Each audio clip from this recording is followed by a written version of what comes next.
My name is Hamad Al Amari. I'm a comedian, content creator, producer. I write some stuff every now and then. I also manage a few businesses and consult people on startups and tech, and I keep myself out of trouble by being very, very busy. That's who I am. Yeah, I think as a comedian, a lot of people watch the stuff that I produce and the stuff that I put online, and that sometimes opens me to certain questions from people. I thought that was very kind of small place. It's sometimes weird that I get asked questions because I don't have the answers. I don't share news about coronavirus because I was struggling to find the right source. So when I get people asking me, oh, did you hear about this or did you hear about that? It's like, I'm not the expert here. I'm just trying to figure it out as much as you are. It's a pressure and it's a responsibility as well. So sometimes I refrain from sharing anything, just to kind of not have anything reflect in any way, whether positively or negatively. I just don't exist in that space. But now there's a lot of news being shared, so it's comfortable to share about, Ministry of Interior, public transport, Ministry of Public Health. Short of me, if you ask me the question, I'll just share you the link of their profile. So, I have not tested myself, no. But I've been in quarantine until you guys got me out of here. You brought me here to do this video, but I was keeping myself, working from home, making sure everything is good. And I'm very weird about it. Like, don't get too close, bro. You know what I'm saying? Like, that's okay, but you can zoom in. What we're going through today is a very hard time for everyone who's infected by this virus. I mean, the biggest challenge is people, making sure that they're healthy, safe, not exposed. And we've seen around the world governments go to very extreme measures to contain it, complete cities locked down and things like that. And that's had an adverse effect on the economy, on day-to-day life and way of life. And one thing is make sure you're safe, but also understand that you might be a risk to everyone else without even knowing it. Everyone's, I'm good, I didn't see anyone, I didn't talk to anyone, I didn't go anywhere. But, if we just read and understand what's been going on about it, you don't know that you might be carrying it for 4 or 5 days before you see any symptoms. You shake one guy's hand and then that guy sees his kids, the kids are hugs and kisses, they go see their grandmother, the grandmother sees their uncles, the uncles see the cousins. All of a sudden you have an outbreak in the whole family. So quarantining and making sure that you limit your interactions as much as you can with everyone, especially in our culture. One of the hardest things is, personally, I like to give hugs and, welcome people. And so it's been a very hard period for me to adjust. And in our culture, you kiss noses and you touch cheeks and there's a lot of love going around, which is great. But now it's like, don't touch me. So that adjusting period on a societal level is something that we have to kind of adjust to, understand that this is for everyone's safety.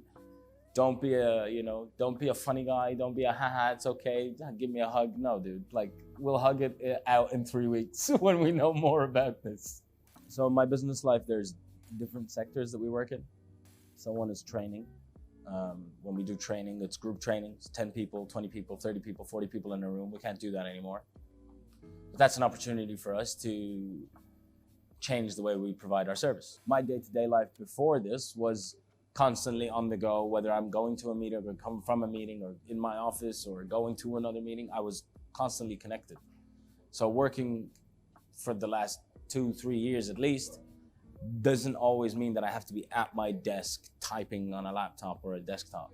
So I've always had my phone. My phone is the one that's most of my work is on my phone. So just from that sense, you're always connected.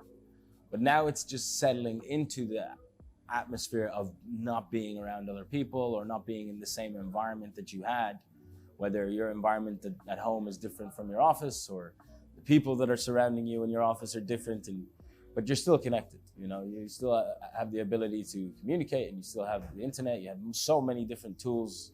Now, in terms of the training sector, we're looking at if this becomes the new norm. That's where I'm looking at it now. If this is the new normal, if this is not just going to be 2 months, if this is going to be another year, then it's an opportunity. It's something that we have to look at too and saying, okay, well, we have a database, we have consumers, they still want our information. They still need to have that communication with us. Now I'm just thinking about how to, mitigate the loss of the communication in the client database. We can do it and provide it through digital platforms. And because those things exist, it makes our, whether it's a third-party solution or it's something that we want to build and innovate and try and deliver a better service, there's always an opportunity. That's one sector I'm in. And then I work in digital media as a digital agency. I have a great team. They're constantly on the go as well. So for us in that sector, we're just constantly on the go. It's people are in touch. We have to communicate always with our clients anyway, and all of our work is done remotely. So the challenge in that now is the type of content, because people are at home. They're going to be at home longer. They're going to be on their laptops, phones, TV screens much longer. So the engagement has to change. Your content calendar for March changed dramatically overnight. You know what I mean? So we have to provide our brands the service, because the brands rely on our service that they can engage with their consumers. And the ones who are going to come out of this the strongest are the brands that can maintain that communication. When it comes to me as an individual, as a comedian, and as an MC of a host of events and things like that, no more public gatherings. So that whole thing is dead. Physically, you cannot be in a room with 300 people. However, there are still tools that we've been using. I use Instagram stories as my outlet, where I try my new material, where I engage with people. And my private life was very much not shared. I try and keep my private life, my home life, away from my work life, and my comedy away from it. It's kind of a hard thing to juggle, but I've been doing okay so far. But it doesn't mean that I'm not going to be creative and try and keep creating content. And I always love as I said earlier, it's a bit of a responsibility what you share and what you're not. So I think sometimes it's easier to cope with things when you laugh at things and you kind of create that humor and you offer that perspective. Because I had to put my phone down for the first 3 or 4 days when all this was happening, because of just the fear of that energy that's shared. It's very negative. Everyone's afraid. Everyone is fighting. They're sharing all these stories of people fighting because of toilet paper, or showing pictures of all of these things that spread fear and spread anxiety, and the viewer uncertain of what is really going on. I think it's easier to spread a message of tolerance and peace and love, and saying, listen guys, if we all stick together, don't be a hero, don't go and shake everyone's hand and start licking the lift buttons. Like, why would you do that? Why? I saw a video of a guy licking the trolley in a supermarket. Why? But if that happens, why share it? Like, why, what's the added value of sharing that? And sharing videos of people fighting, and there is a bad side of humanity that people focus on and share quickly, and I feel like I should just stay away from that and not get involved. And the best thing is to just share the information from the professionals, the agency is responsible. So if it's the Ministry of Health that needs to say something, wait for the Ministry of Health to say something. Don't spread rumors. Don't, there's already people trying to deal with their stuff and trying to figure out their life and how they're going to cope very quickly, because you have to adjust immediately. You're not giving a warning. Hey, by the way, 2 weeks from now, the world's going to change. No one was given that warning. We just, boom, there you go. So just kind of be aware of where you are, what you can add value, and how you can add value as an individual. We're all individuals in a big group. So each individual now's responsibility is borne heavily. You as an individual are responsible more than ever. This is going to affect many industries. However, as a business as a whole, there is still communication. As I said before, the brands that will come out of this stronger are the ones that maintain the communication with their consumers. Other industries, with the evolution and of technology and what it's doing and how quickly it's going to happen and how quickly you can communicate, some industries have gone obsolete, and that's fine. But it's because of their lack of, whether it was they didn't see the change, they didn't believe the change, or they just felt like, oh, this was a little phase that we're going to go through and we'll be fine. But what this has proven, and it continues to prove every day, is things are going to change. I mean, if now the working from home thing, if that shows that there's increased productivity, that could change the way we work forever. Because at the end of the day, if I'm someone who's like, hey, having these 8 or 10 people in my office every day gives me this amount of productivity a week, but when they're at home, they're giving me higher productivity. Maybe, you know what?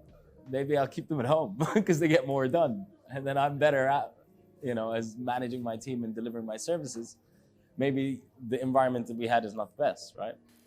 Maybe there's opportunities now where new tech will come out and be like, listen, this is how you communicate. This is how you keep your information safe. This is how you do contracts. Before, for example, if you had a witnessing or a contract, or you had to do a signing in a bank and things like that, you had to be physically present. And that was the way business was done sometimes. You have to have a notary there. Yeah, I witnessed the signing. All is good. Does that mean if now we can't go to people that no business can get done? No. Obviously, the banks are looking at ways, lawyers are looking at ways, court systems are looking at ways. There's a lot of things that are happening, right? Before, the biggest problem, for example, was you got a court case, you go to the court, there's 700 people there, all chasing what they need. And the problem was, how do we limit the people coming in? Well, now they're not coming in by law. There's no one in your lobby. How do you still get things done? That's the opportunity.